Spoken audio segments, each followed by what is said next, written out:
우리 교회 표어는 주가 쓰시겠다 하라입니다. 한 번만 더 옆에 있는 분들과 이렇게 인사하겠습니다. 얼굴 보면서 주가 쓰시겠답니다. 시작. 주가 쓰시겠답니다. 한 번만 더 인사하겠습니다. 잘 쓰임 받읍시다. 시작. 잘 쓰임 받읍시다. 바라기는 주가 쓰시겠다 하실 때 요나와 같이 배 밑창에 숨어 있지 마시고 이사야 선지자와 같이 내가 여기 있나이다 나를 보내소서 순종해서 복을 받는 저와 여러분 되시기를 바랍니다. 새해를 맞아 주가 쓰시겠다 하라 시리즈로 설교를 몇 주간 하려고 하는데요, 오늘은 그 첫 번째 시간으로 주가 쓰신 주가 타신 나귀 새끼란 제목으로 함께 은혜를 나누고자 합니다. 엊그제 새해 첫날 1월 1일을 맞이해서 두 딸을 데리고 극장에 가서 신의 악단이라고 하는 영화를 봤습니다. 대략의 스토리는 이런 겁니다. 대북 제재로 돈줄이 막혀버린 북한에 한 국제 NGO 단체가 2억 불이라고 하는 거금을 지원해 주겠다고 나섰는데요, 이 제안에는 조건이 딱 하나 있었습니다. 북한의 교회에서 찬양단과 함께 부흥회를 하라는 겁니다. 북한의 종교의 자유가 있는지 그게 증명되면 돈을 지원해 주겠다는 거죠. 이에 북한 당국은 보위부 간부를 급파해서 찬양단을 급조해서 만들어내게 됩니다. 그 찬양단 이름이 신의 악단이에요. 가짜라고 들통이 나면 돈을 지원받지 못하게 되니까 진짜보다 더 진짜처럼 연기를 하라는 겁니다. 그러니까 나만의 교회보다 더 진짜처럼 기도도 열심히 하고 성경 공부도 열심히 하고 찬양 부르기 전에 두 손 들고 주여 하고 통성기도도 하고 진짜처럼 보이게 가열차게 혁명적으로 예수를 찬양하라. 이게 당의 명령이었습니다. 그 책임을 맡은 보위부 간부가 이제 찬양단과 함께 숙식을 같이 하면서 매일마다 성경 공부도 하고 기도도 하고 찬양 연습을 하다가 그만 진짜 은혜를 받고 말았습니다. 그래서 이 소위가 예수를 믿게 되고 결국은 순교를 당하게 되는 그런 스토리의 영화입니다. 대충의 줄거리는 이미 제가 알고 극장에 간 것이지만 제가 정말로 놀란 것은 다른 데 있었습니다. 이 영화는 처음부터 끝까지 대놓고 복음을 전하고 있었습니다. 영화가 시작될 때부터 끝날 때까지 쉬지 않고 계속해서 찬양이 흘러나오는 겁니다. 오죽하면 같이 간 저희 딸들이 극장이 아니라 교회에 온 것 같다 그 말을 할 정도고, 제 옆에 앉아 계시던 어떤 여자분은 계속해서 훌쩍거리면서 찬양을 따라 부르는 겁니다. 요즘은 폭력적이고 자극적이고 선정적인 영화가 아니면 안 되는 그런 시대잖아요. 그런데 도대체 누가 이런 영화를 만들었을까 궁금해서 감독에 대해서 찾아봤습니다. 김형협 감독이란 분인데요, 당연히 믿음이 좋은 크리스찬입니다. 예수를 핍박했던 사울이 예수를 전하는 사도 바울로 변한 것에 감동을 받아서 그 모티브로 이 영화를 만들게 되었다는 겁니다. 실제 북한처럼 보이기 위해서 몽골의 겨울에 가서 영하 40도의 올 로케이션으로 이 영화를 찍었는데 아무도 투자해주는 사람이 없어서 영화를 개봉하지 못하고 3년 동안이나 묵혀뒀다고 합니다. 그런데 이 감독이 만든 아빠는 딸이라고 하는 제목의 독립영화를 누군가 보고 이 감독 참 괜찮은 감독이구나 하고 투자를 해줘서 감춰줬던 영화가 3년 만에 기적적으로 개봉을 하게 된 겁니다. 김형혁 감독은 사람들에게 욕먹을 각오를 하고 이 영화를 만들었다 하고 인터뷰에서 말을 하더라고요. 저는 사람들에게 돌맞을 각오를 하고 이런 영화를 만든 그 감독에게 마음속으로 정말 박수를 쳐주고 싶었습니다. 요즘 우리나라의 문화계나 영화계나 예술계의 사정이 어떤지 뻔히 알고 있지 않습니까? 그럼에도 불구하고 포기하지 않고 타협하지 않고 굴하지 않고 끝까지 끈질기게 노력해서 이런 신앙의 영화를 만들어낸 감독을 보면서 하나님께 쓰임을 받으려면 저 정도 인내와 끈기와 희생과 노력이 필요하구나 하는 것을 느끼게 되었습니다. 새해 첫 주를 맞이해서 제가 오늘 여러분들에게 이 영화를 꼭 봐달라고 부탁을 드리고 싶습니다. 가부 마음은 호레비가 알고 예수쟁이의 마음은 예수가 안다고, 이런 영화가 나오면 우리 믿는 성도들이 먼저 가서 이 영화를 봐주시고, 젊은이들이 찬양을 부르면 잘 몰라도 같이 박수 쳐주고 따라 불러주고, 다른 교회가 잘하는 게 있으면 칭찬도 해주고 박수도 쳐주고 그러기를 바랍니다. 얼마 전에 우리 교회 김인준 집사가 기독교 단편 영화를 만들어서 유튜브에 올렸습니다. 여러분 많이 전파해 주시고 여러분 많이 봐주시고요. 그리고 좋아요와 구독을 한번 꼭 눌러주시면 감사하겠습니다. 우리가 서로를 위해서 중보하고 기도해야지 누가 우리를 돕겠습니까? 그렇지 않습니까? 오늘 본문의 말씀은 여러분이 익히 잘 아는 말씀이고 종료주일만 되면 자주 듣는 설교 말씀입니다. 종료주일 아침이었어요. 예수님께서 두 제자에게 마을로 들어가 나귀가 묶여있는 걸 보거든 그것을 풀어서 가지고 오라 라고 말씀하셨습니다. 만약 나귀의 임자가 왜 남의 나귀를 가져가냐고 묻거든 주가 쓰시겠다 하라 하고 대답하라고 가르쳐 주었습니다. 예수의 두 제자 베드로와 요한이 마을에 들어가 봤더니 정말로 어린 나귀 새끼가 어느 집 대문에 묶여 있는 겁니다. 주님이 시키신 대로 줄을 풀어서 나귀를 데려오려 하니 아니나 다를까 나귀의 임자가 나타나서 당신들 누군데 남의 나귀를 함부로 풀어가는 거요? 하고 물었습니다. 그때 두 제자는 주님이 가르쳐 주신 대로 대답했습니다. 주가 쓰시겠다 하라. 여러분 한번 따라해 보시기 바랍니다. 시작. 주가 쓰시겠다 하라. 내일부터 첫 3일 전교인 특별 새벽 기도회라고 새벽에 나오라고 하는데 몸이 천근만근 무겁고 정말 가기 싫어서 귀찮다면 새벽에 눈 뜨자마자 이렇게 한번 말해 보시기 바랍니다. 주가 쓰시겠다 하라. 예수의 제자들이 이렇게 주가 쓰시겠다 하라 하고 말하자 그 나귀의 임자들은 이상하게 아무 군소리도 없이 그 나귀를 풀어주었습니다. 왜 그랬을까요? 오늘 본문을 통해서 우리가 하나님이 우리에게 주신 영적인 메시지가 있다는 것을 깨닫게 됩니다. 첫 번째, 우리 인생에 참 주인은 따로 있다는 겁니다. 오늘 본문의 말씀을 잘 읽어보면 비슷한 말 같지만 사실은 뜻이 전혀 다른 두 단어가 나옵니다. 누가복음 19장 31절에서 34절 말씀을 읽겠습니다. 시작. 만일 누가 너희에게 어찌하여 푸느냐 묻거든 말하기를 주가 쓰시겠다 하라 하시매 보내심을 받은 자들이 가서 그 말씀하신 대로 만난지라. 나귀 새끼를 풀 때에 그 임자들이 이르되 어찌하여 나귀 새끼를 푸느냐 대답하되 주께서 쓰시겠다 하고. 여기 두 단어가 나오죠. 한 단어는 주라고 하는 단어고 또 하나는 임자라는 단어입니다. 주라고 하는 말은 헬라어로 퀴리오스라고 하고 이 말은 예수님을 가리키는 말입니다.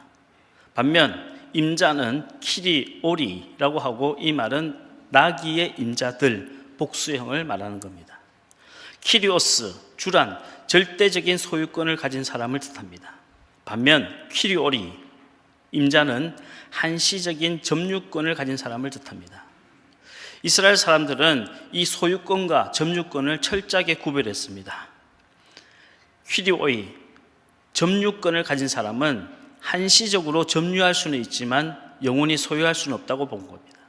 예를 들어서 땅을 한번 예를 들어 보겠습니다. 이스라엘 사람들에게 땅은 소유권은 하나님밖에 없습니다. 인간은 그 땅에 대한 점유권만 가지는 겁니다. 그래서 7년째 안식년이 되면 그 땅을 무조건 풀어줘야 합니다. 그 땅을 놀려야만 하는 겁니다. 안식년 때에는 어떤 곡물을 심을 수도 없고 거둘 수도 없는 겁니다. 왜냐하면 그것이 땅의 주인이신 하나님께 그 땅을 다시 돌려드리는 것이라고 믿었기 때문이에요. 곡식이나 이삭을 생각해 볼까요? 추수할 때 한 번 땅에 떨어진 이삭은 절대로 다시 허리를 굽혀 주울 수가 없습니다. 또 밭의 네 기퉁이에 있는 곡식은 칼로 자를 수가 없어요. 왜냐하면 땅에 떨어진 이삭은 가난한 가부의 것이고 밭의 네 기퉁이의 곡식은 지나가는 나그네나 고아의 것이기 때문입니다. 그렇게 함으로써 땅의 주인인 하나님께 곡식을 다시 돌려드린다라고 믿었기 때문인 겁니다. 나귀 새끼 임자는 키리오이입니다. 키리오스가 아니에요.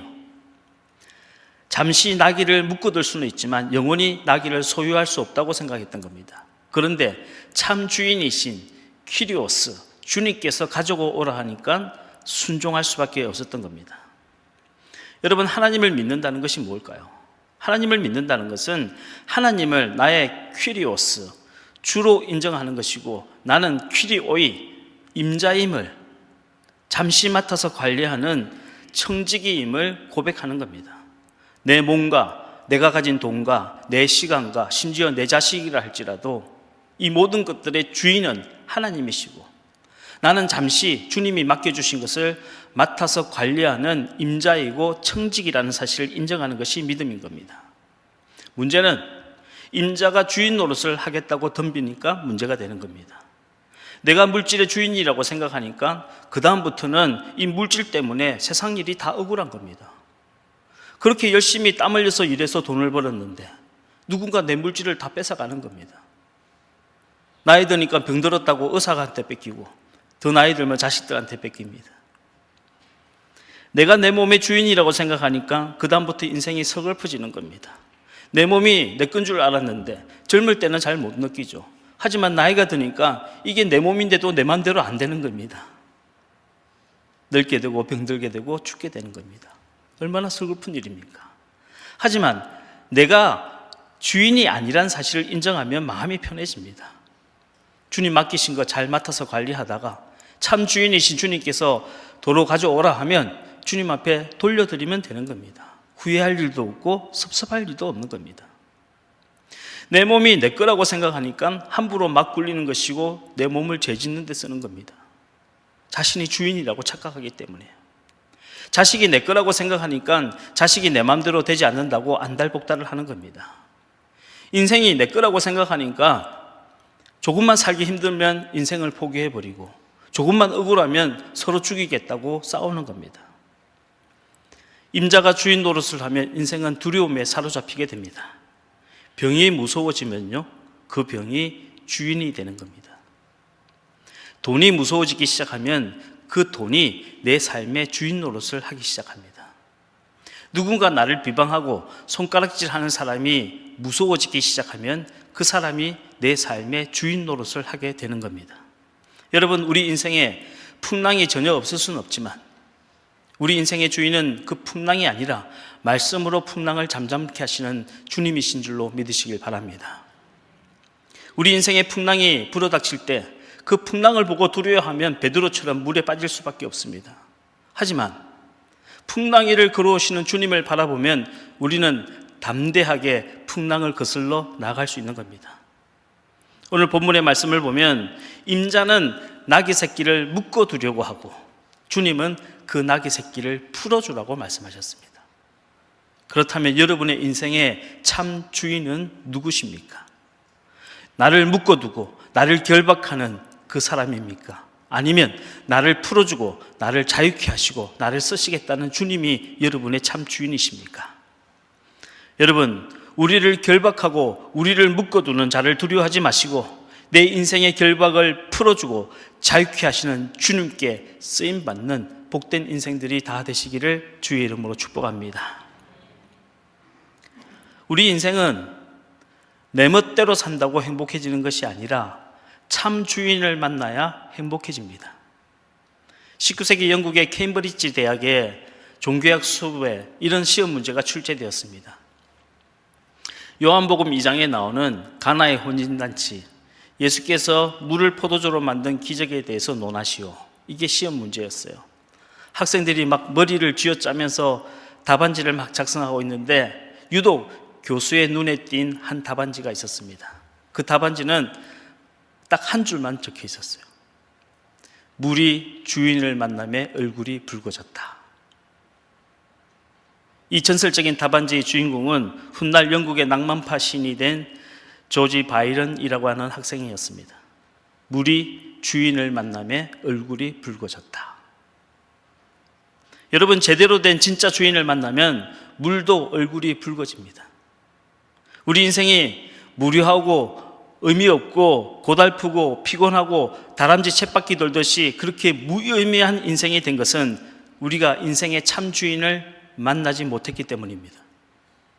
여러분, 우리 인생의 참 주인이신 예수 그리스도를 만나시기를 주의 이름으로 축복합니다. 주님을 만나면 차갑게 식었던 우리의 피가 다시 뜨거워지기 시작합니다. 멈췄던 우리의 심장이 쿵쾅쿵쾅 다시 뛰기 시작하는 겁니다. 주님을 만나면 딱딱하게 굳었던 우리의 가슴이 울렁울렁대기 시작하고 주님을 만나면 메말랐던 우리의 두 눈에 눈물이 고이기 시작합니다. 주님을 만나면 도무지 용서할 수 없는 그 사람을 용서하게 되고, 주님을 만나면 사랑할 수 없는 사람을 사랑하게 되는 겁니다. 그것이 내가 살아있다는 진짜 증거입니다. 진짜 기적은 인생의 참 주인이신 그리스도를 만났을 때 일어나는 겁니다. 평범한 물도 만물의 주인 되신 예수님 만나자 얼굴이 붉어져서 포도주로 변했는데, 우리 같은 평범한 인생들도 삶의 참 주인 되신 예수님 만나면 우리의 삶에 참된 환희와 기쁨으로 넘쳐나게 되는 것입니다. 여러분의 삶에 이런 기적과 같은 변화가 일어나기를 주의 이름으로 축복합니다. 두 번째, 오늘 말씀이 주는 메시지는 이겁니다. 주님이 원하시는 것이 따로 있다는 겁니다. 고대 근동에서는 퀴리오스라고 하면 왕을 부르는 말입니다. 왕이 전쟁에서 승리하고 계승문을 통해서 성 안으로 들어올 때 사도 마차, 즉 4마리의 말이 끄는 마차를 타고 들어왔습니다. 그런데 오늘 본문을 보니 예수님께서는 말이 아니라 나귀 새끼를 타고 예루살렘 성에 입성하셨습니다. 왜 그랬을까요? 마태는 이 사건을 두고 스가랴 9장 9절을 인용하면서 주님은 겸손하셔서 지극히 작은 나귀, 즉 나귀 새끼를 타고 오셨다라고 해석했습니다. 하지만 누가는 조금 다른 관점으로 오늘 사건을 해석하고 있습니다. 누가는 이 나귀 새끼가 아직 아무도 타보지 않은 나귀임을 강조하고 있습니다. 다시 말해서 나귀의 처녀성을 강조하고 있는 겁니다. 오늘 본문 누가복음 19장 30절 말씀을 같이 한번 읽겠습니다. 시작. 이르시되 너희는 맞은편 마을로 가라. 그리로 들어가면 아직 아무도 타보지 않은 나귀 새끼가 매여 있는 것을 보리니 풀어 끌고 오라. 아직 아무도 타보지 않은 나귀 새끼라고 했습니다. 우리 주님이 원하시는 것이 따로 있다는 겁니다. 주님은 우리의 능력이 아니라 우리의 처음을 원하신다는 겁니다. 우리의 처음 열매, 우리의 처음 시간, 우리의 첫사랑을 원하신다는 겁니다. 처음이란 말을 들으면 어떤 이미지가 생각납니까? 대개 처음은 낯설고 미숙하잖아요. 여러분들의 첫사랑을 한번 떠올려 보시면 금방 이해가 되실 겁니다. 첫사랑은 미숙하지 않습니까? 그럼에도 불구하고 주님은 미숙할지라도 처음 것을 원하신다는 겁니다. 잘하는 것을 원하시는 것이 아니라 미숙하더라도 처음 것을 원하신다는 겁니다. God first로 살라는 겁니다. 하나님은 거지가 아닙니다. 누가복음 16장에 나오는 부자가 거지 나사로에게 자기가 먹다 남은 빵 부스러기를 던져준 것처럼 내가 다 쓰고 남은 찌꺼기를 하나님께 드리는 사람들도 있습니다. 여러분, 십계명의 제1계명 나 외에 다른 신을 네 앞에 두지 말라 하는 의미가 무엇입니까? 하나님보다 앞서는 신을 두지 말라는 것 아닙니까?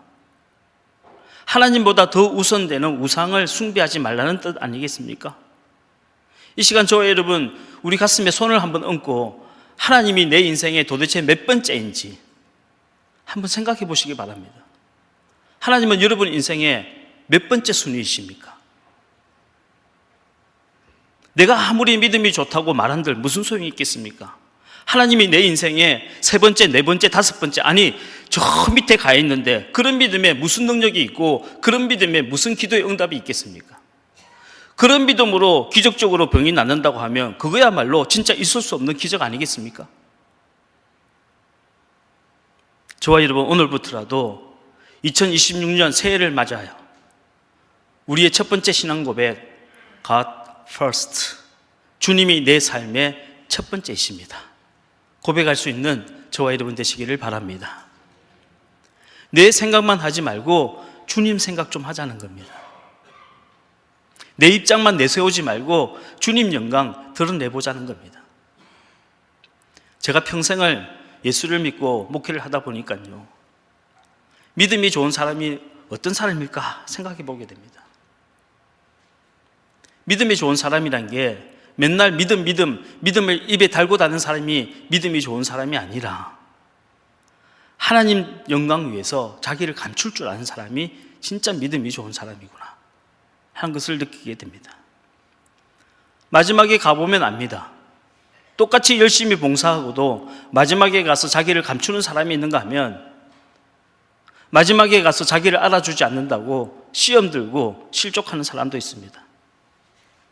평생을 열심히 목회한 목사님이 마지막에 가서 끝이 아름답지 못한 건 딱 한 가지 이유예요. 끝에 가서 자기를 드러내고 싶어하고 끝에 가서 자기가 주인 노릇하고 싶어하기 때문입니다. God first. 주님이 첫 번째가 되시면 정말 아름답게 마무리할 수 있습니다. 제가 아주 오래전에 강원도 정선에 있는 미탄이라고 하는 마을에 부흥회를 인도하러 간 적이 있습니다. 약속한 시간이 되어서 정확하게 도착했는데 목사님이 안 계시는 겁니다. 어디 나가셨는지. 어떻게 해야 될지 몰라서 우왕좌왕하고 있는데 마침 그 교회 화장실이 밖에 야외에 있는데요. 화장실에서 열심히 청소하시던 연세가 많으신 할아버지 한 분이 나와서는 목사님이 잠깐 잊어버리신 것 같다고 목사님한테 핸드폰으로 연락할 때니까 여기 잠깐만 평상에 앉아서 기다리라는 겁니다. 그러면서 음료수를 한 잔, 시원한 음료수를 갖다 주시더라고요. 그리고 나서 또 이제 화장실 청소를 열심히 하시는 겁니다. 저는 교회 청소를 열심히 하길래 그 교회 사찰 집사님인 줄 알았어요. 근데 나중에 목사님이 와서 이야기를 들어보니까 그 교회에서 연세가 제일 많으신 원로 장로님이신데 은퇴를 하고 원로 장로님이 된 이후에 교회 봉사할 부서가 없으니까 내가 화장실 청소라도 해야겠다 하고 시키지도 않은 일을 저렇게 열심히 한다고 불평 아닌 불평을 그 목사님이 저한테 하시더라고요. 그때 제가 40대 초반이었어요. 80이 훌쩍 넘은 원로 장로님 정도라면 40대 초반의 젊은 목회자들 보면 내가 이 교회에서 얼마나 충성을 많이 했는지 아니면 목회를 어떻게 해야 하는지 가르치려고 분명히 들 텐데 그 장로님은 오히려 제가 부담을 느낄까 봐 멀찌감치 떨어져서 계시는 거예요. 그날 제가 그 장로님을 뵈면서 진짜 믿음이 무언가 하는 것에 대해서 한번 깊게 고민한 적이 있습니다. 세 번째, 오늘 주님이 우리에게 주시는 메시지는 주가 쓰시면 풀린다는 겁니다. 하나님이 우리를 써주시면 모든 결박에서 풀려집니다. 사탄이 그 어떤 강한 결박으로 우리를 묶어둔다 할지라도 온 세상의 주인 하나님께서 내가 너를 쓰겠다 하면 풀려주는 줄로 믿으시길 바랍니다. 저는 요즘 우리 교인들을 위해서 환자들을 위해서 기도할 때 하나님 이 사람 고쳐주세요 라고 기도하지 않고 하나님 이 사람 써주시옵소서 라고 기도합니다. 왜냐하면 하나님이 쓰시면 풀려질 것을 믿기 때문입니다. 원수 마귀는 우리를 결박하고 묶어두고 구속하지만 우리 주님은 우리를 풀어주시고 자유케 하십니다. 여러분, 우리 주님께서 나사로의 무덤 앞에 가서 뭐라고 외치셨습니까? 저를 놓아주어 다니게 하라. 저를 풀어주어 다니게 하라 하고 말씀하셨습니다. 풀어주고 자유케 하라는 말씀입니다. 여러분, 풀어주고 자유케 한다는 게 무슨 의미일까요? 억지로 하지 말고 은혜와 감사로 하라는 말씀입니다. 억지로 한 사랑은 상처를 남기게 됩니다. 억지로 맺은 인연은 원수가 됩니다. 억지로 한 고백은 배신을 낳게 되고 억지로 베푼 호의는 적대감으로 변하기 쉽습니다. 억지로 한 희생은 불평을 낳고 억지로 하나님 믿은 사람은 반드시 시험에 빠지게 됩니다. 여러분, 억지로 하지 마시고 마치 샘이 물을 토해내듯이 여러분이 먼저 은혜 받으시고 감사를 토해내시기를 바랍니다. 여러분이 먼저 하나님께 사랑을 많이 받으시고 그리고 그 사랑으로 여러분의 이웃을 사랑하십시오. 억지로 하지 마십시오. 또 한 가지, 풀어놓고 자유하라는 말씀은 자유하라는 것은 남들과 비교하지 말라는 뜻입니다. 다른 사람과 비교하다 보면 시기심이 들고 질투하게 됩니다. 저는 이것을 베드로 컴플렉스라고 부릅니다. 부활하신 주님께서 디베라 바닷가로 찾아오셨어요. 베드로에게 물어보셨습니다. 요한의 아들 시몬아, 네가 나를 사랑하느냐? 베드로가 주가 아시옵니다 라고 대답하자 그렇다면 내 어린 양을 먹이라 하고 사명을 주셨습니다. 그런데 바로 그 자리에서 베드로는 옆에 있는 요한을 가리키면서 그런데 주님, 이 사람은 어떻게 되겠습니까? 라고 물어봤습니다. 주님이 사랑하시는 애 제자에 대한 컴플렉스예요. 그래서 저는 이것을 베드로 컴플렉스라고 부르는 겁니다.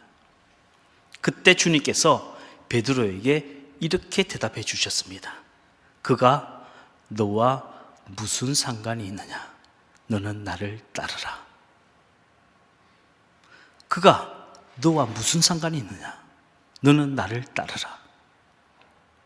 주님은 요한에게는 마리아를 잘 보살피라는 사명을 주셨고 베드로에게는 초대교회를 잘 보살피라는 사명을 주셨습니다. 각자에게 주신 사명이 다 달랐고 각자에게 맡기신 십자가도 다 달랐던 겁니다. 그 사람의 사명과 내 사명을 비교하면서 부러워할 이유가 전혀 없습니다. 그 사람에게 맡기신 십자가와 내 십자가를 비교하면서 왜 나만 이런 무거운 십자가를 지냐고 불평할 이유도 없습니다. 여러분 한번 생각해 보십시오. 그 사람이 돈을 많이 벌든 적게 벌든 그게 여러분과 무슨 상관이 있습니까?